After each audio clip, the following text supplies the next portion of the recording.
انسان کا اللہ سے تعلق۔ ہر انسان یہ سوچتا ہے کہ میرا دکھ زیادہ ہے، میں سب سے زیادہ رویا ہوں، میرے ساتھ زیادہ غلط ہوا ہے۔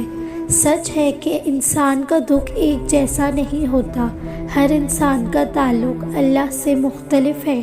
کوئی اللہ کے لیے روتا ہے اور کوئی اللہ کے سامنے کسی اور کے لیے روتا ہے۔ جو اللہ کے لیے روتا ہے تو اس سے اللہ مل جاتا ہے، لیکن جو کسی کو مانگنے کے لیے روتے ہیں اللہ وہ بھی عطا کر دیتا ہے۔ لیکن آخر میں ہونا وہی ہوتا ہے جو میرا اللہ چاہتا ہے۔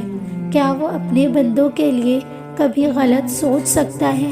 ایک چیز کی طلب کے لیے ہم اپنے رب کی طرف رجوع کرتے ہیں، سجدے کرتے ہیں، دعا کرتے ہیں، اور اگر تو وہ چیز مل بھی جاتی ہے تو ہم سجدے کی توفیق سے دور چلے جاتے ہیں۔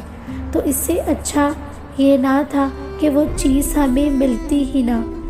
ایسا خوبصورت تعلق جو مومن کا اپنے رب کے ساتھ ہے، جس کی بنا پر وہ ہر مصیبت و غم پریشانی میں اپنے رب سے خیر کی امید نہیں چھوڑتا، جس کی بدولت اس کی پریشانی اپنی اصلی شکل سے بہت چھوٹی اور تھوڑی رہ جاتی ہے۔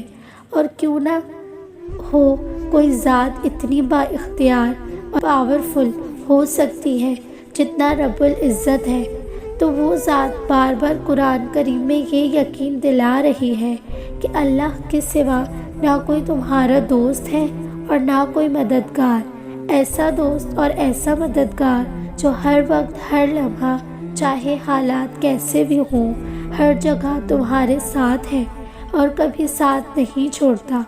نیک تو نیک اگر انسان گناہگار بھی ہو پھر بھی مدد کے لیے تیار ہے۔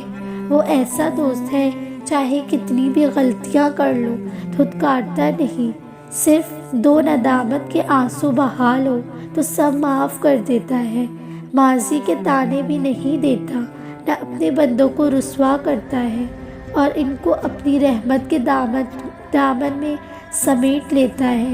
تو شرط یہ ہے کہ بندے تو اپنے رب پر ایسا گمان رکھ کر اور یقین کے ساتھ اس پر ڈٹ جا، میرے رب کی مثل کوئی ہے ہی نہیں، اور ایسی ہی ذات بھروسے کے قابل ہے جو ہر لمحہ ہر ایک کی فریاد سن بھی رہا ہے اور ہر ایک کو دیکھ بھی رہا ہے۔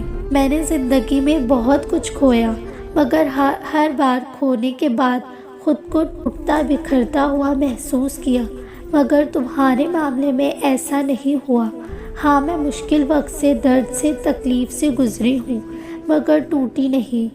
جانتے ہو ایسا کیوں ہوا؟ کیونکہ میں نے تمہیں خدا کی رضا کے لیے چھوڑا۔ میں اسی کے سامنے روئی، اسے ہی اپنی تکلیف بتائی، اسے ہی اپنے دل کا حال سنایا، اور ایسا کر کے مجھے سکون ملا، ہمت ملی۔ تمہیں پتہ ہے تمہارے جانے نے خدا کے ساتھ میرا رابطہ بہت مضبوط کر دیا۔